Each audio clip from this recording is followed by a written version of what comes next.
So something just hit me. A lot of people have been saying corn is not an African thing. It did not originate in Africa. It was first discovered in Mexico. Some says it got to Africa with the Portuguese. But I just quickly had something that hit me, right? So the name Venda itself actually originates from the discovery of corn, according to our oral history. And it is believed that people multiplied in numbers in the kingdom of Mapungubwe. And when that happened, they could not survive by hunting alone. So they decided to start experimenting on plants. And this is where they started experimenting on plants, and then they discovered corn. And when they did, they actually said, aha, we have discovered corn to cure hunger. And that's where the name Venda comes from. The name Venda comes from Vere, which means a grain of corn, and Dara, which actually means hunger, then a corn for hunger, right?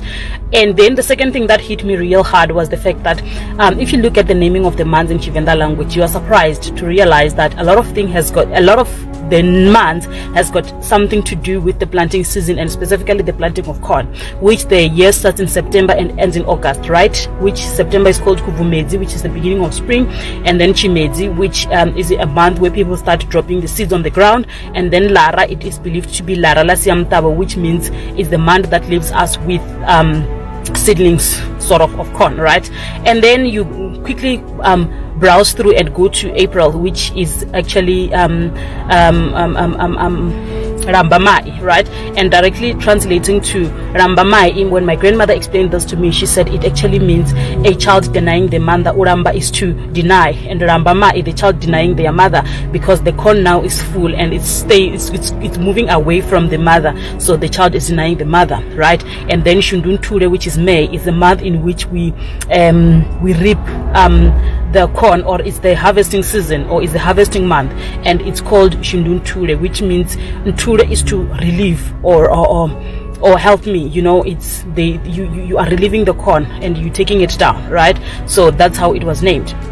And then the third thing which surprised me was the fact that the Vhavenda people actually have names for the indigenous type of corn, names such as Chikundangweji, which is I think is the yellow one, and then you have Chitabatsindi, which is the white one, you have Gororo, which is the red one, and then you also have Tongwana, which is the one that has got black and white seeds, and then you also have another one, I forgot which one is the other one, but you have about 4 or 5 different types of corn which has indigenous names amongst the Vhavenda people. So that actually really surprised me. And then I wonder if corn now, is it not an African thing, or I don't know, but I'm just thinking, guys. So in Tshivenda language, corn is actually called Vere, singular. In plural it becomes Mavere, right? And a grain of corn is actually called Vere, right, singular, right? And then we also have different names for different types of millet in Tshivenda language. The first one is Mupoho, which is the finger millet. This one is used to make traditional beers, traditional maheu, as well as used for pap. The second one is actually called Rubere.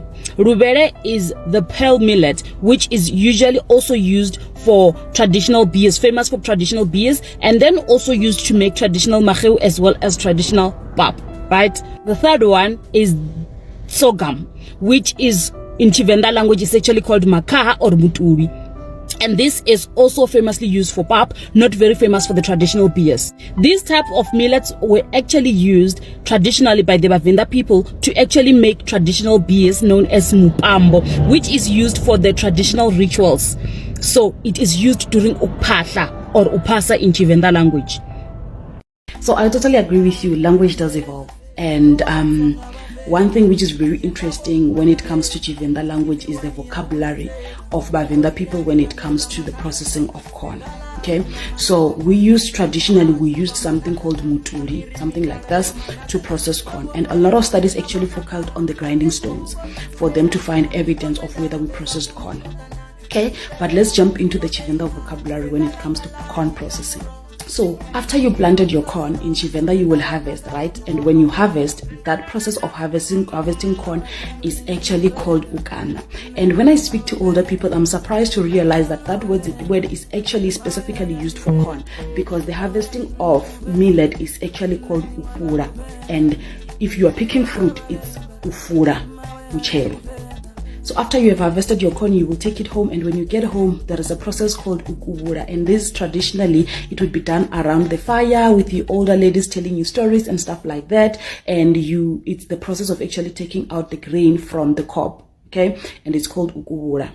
When you are done with ukubura, right, mostly people will start processing what is called makukutu. Makukutu is actually the process of so they will grind corn from the get-go until it gets into powder with everything in it, all the fibers and stuff like that. And this is called makukutu, and it is actually used to make that sour pap, which in Tshivenda we call mutuku.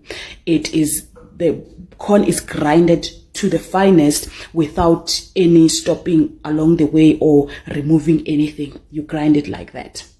And then if you want to make what is called wukopfu, or your maize meal or your maize flour, and then this is where the process actually has two phases. The first phase is called utohora, right? Utohora is actually grinding the corn and taking out the skin and then also cutting it in half, sort of. And the byproduct of that process of utohora is tuwure, which is the corn in half, and then also mufumbu, which is, we usually use it for animals. But also those that love high fiber diets, they would then sort of sift it or take out the larger parts and remain with the smaller parts to actually cook vuswa mufumbu, right, which is the maize sort of a bran. Then after that, you take your tuwure, right, which is the half grinds of corn, and you wash it, and then you proceed to the second phase, which is actually called usinda, and then you grind that into finer powders. And then there's two phases as well. So before you grind it to sort of flour, you get the portion, the phase which has granules, which is called wuse, and they use it to make chisese. And then the finer powder is then used to cook Tshivenda traditional pap, wutete.